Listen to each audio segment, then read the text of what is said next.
Hello! Keep watching to find out my toppest tips for live illustration, graphic recording and scribing. You'll leave this video feeling more confident. You'll be able to turn information into pictures, no matter your drawing ability. If you like this sort of thing, please subscribe. I try and post videos when I can, weekly-ish.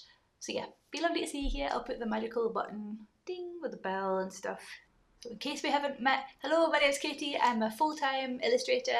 And I specialise in live event illustration, so that means I draw pictures at events, mostly online, and I turn information into pictures. I've done that for companies like Google, Apple, Netflix, lots of universities and medical companies and tech people. You might want sketchnotes to help people understand your important information. 60% of us are visual learners. Good work. You might also be interested in live illustration and graphic recording as a career. Also good work. It's a lovely place to work. And you might just be nosy. I'm nosy too. Welcome. You're among friends.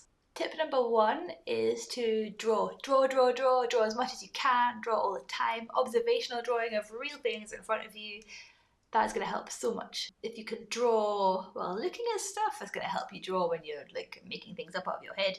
It's just a brilliant skill if you want to be an illustrator in general. I've been asked in the past, do you need to be a good natural drawer?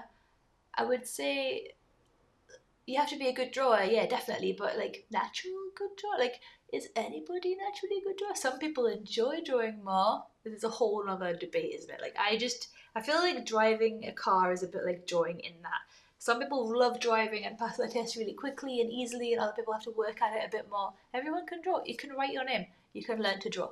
It's a practice thing. You just gotta put loads of work in, and that's step 1. Also for things like your lettering and handwriting, practicing writing really neatly and clearly is helpful. A top tip with that is to slow down. I think a lot of the time when we're live illustrating, we're like, I'm going to draw as fast as I can. You can slow down, make sure your handwriting is really readable because that is important. The second thing is to create your own visual language. And what I mean by that is kind of like icons. So when you're live illustrating, graphic recording, creating sketchnotes, there's like words that come up again and again and again, and you'll come to draw the same kind of symbols over and over. So things like a globe, like the world, like hands, use hands a lot in my work. And if you can have almost like a ready library in your brain of things that are going to come up and are easy and quick for you to draw, that's going to be really handy. The third thing is to stop being scared and just start. I see this so many times, like brilliant illustrators are like, oh, I'm just going to like keep practicing, I'm just going to keep drawing TED Talks and stuff. You're just going to have to throw yourself into an event because you can draw as many TED Talks as you like. A real event is totally different. The fear makes you draw really well. Like when you feel like you're sweating and your heart is beating. You can do some amazing work in those situations. Go do some work in the real world. On that note, have you tried live illustrating? How did it go? Tell me all about it in the comments. I would love to hear about it. I know my first live illustration job, it was on paper and I had a big piece of board that I bought from the art shop in a bulldog clip, and I was just like going around from table to table drawing what people were talking about, and it was absolutely terrifying. And like the first time I worked for Google, I did cry in my hotel room beforehand because I was so nervous. But you know what? It was fine, and the tears helped moisturize my eyes for working afterwards. Yeah, it went fine. I've worked with Google lots of times since. I'm working with them next week. They're lovely, and there is a lot to be said for adrenaline, focusing your mind and making you do your best work. But yeah, now I'm much more confident. I know what I'm doing. So yeah, maybe like if you're crying before the job, just know that that's normal. At least a little bit. I think I maybe once, because Google were a big client in my brain at that time. They're still a big client, obviously. I'm waffling. Stop waffling. Next.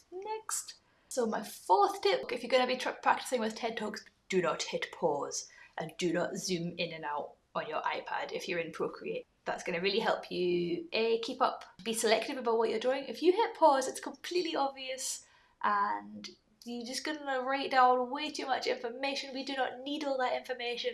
The glorious thing about live illustration is that you have to just be really selective and just pick the things that you're like, ooh, good point. And also the zooming in, zooming out thing. If you zoom in, you start drawing gorgeous, clear things and handwriting, and then you zoom out and it's like, you can't even see it, it's a pixelated blob. So wherever you can, I would say avoid zooming in and out. And also it means if you doing that when you do let yourself zoom in feels like a really nice treat. You're like, oh, I'm zooming in, this is so naughty. That was a tip from my good pal Helen that are on the Good Ship illustration with. She talked about not zooming in and out, and then I tried it and it honestly made such a difference to my work. So yeah, you're welcome for that one, you can have that. Oh, that was a whole tip, I just skipped a tip. I had that as a whole tip for itself, so yeah, that was number 6, but now we're going to go back to number 5. The number 5 is to practice on paper.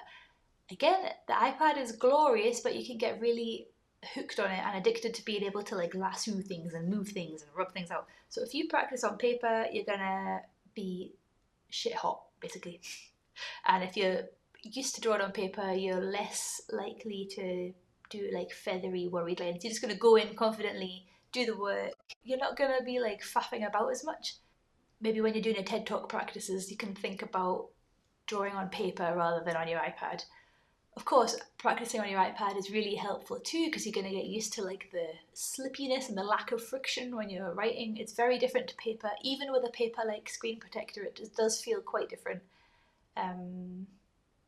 But yeah, in terms of like good drawing skills and confidence and ability to kind of map out the space before you even draw, practicing on paper is going to be really helpful. So that is a super whistle-stop tour of a handful of tips. I could talk about this for years. I do it almost every day.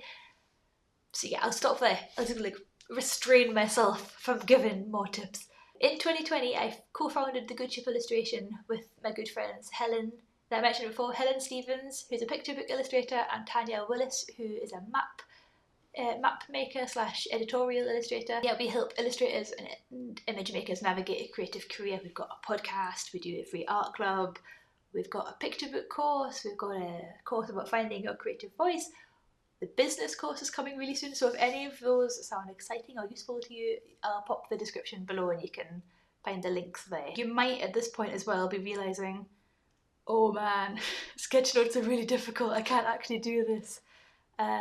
There's no plans really for a live illustration course. If there's something you'd be interested in, let me know in the comments. That's always lovely to hear, and it's something that I would love to do one day. You can listen to our podcast and download the free audio guide, The Sketchbooker's Friend.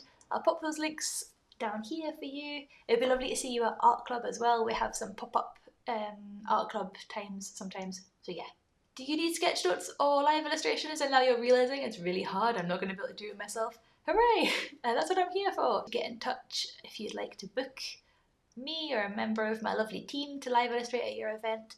Alternatively, if you're like, I really want to learn how to do this, Katie, let me know. I would love to hear if you're keen to learn, if this is something people are interested in.